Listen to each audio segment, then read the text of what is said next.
ખોડિયાર જયંતિ, માં ભગવતી ખોડિયારનો જન્મદિવસ? ના, ઇતિહાસ સાક્ષીપુર એક સરસ મજાનો દુહો છે.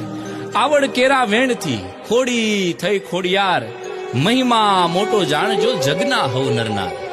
ઇતિહાસ આપણે સૌ કોઈ જાણીએ. ભાઈ મેરખ્યાને સજીવન કરવા માટે પાતાળ લોકથી અમી કુંભ લઈ કોઈ આવે તો ભાઈ સજીવન થાય. સાતે બેનુમાંથી હવથી નાની બેન જાનબાઈ પાટું મારીને પાતાળ લોકની અંદર અમી કુંભ લેવા જાય. બેનને આવવામાં થોડી વાર લાગે.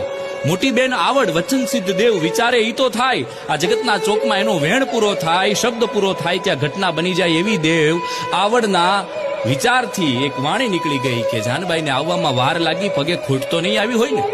એટલી વારમાં જાનબાઈના પગે ખોટ આવી. 3.5 દી સુધી ભેળિયાથી સૂરજને પૃથ્વી ઉપર ઉગવા નહોતો દીધો. ઈમાં આવડ સૂરજ ઉગે એ પહેલા પહોંચવાનું હતું. આવવામાં વાર ન લાગે એટલે પિતાશ્રી શેષ નાગે મગરની અસવાર જાનબાઈને ત્યારથી આપી.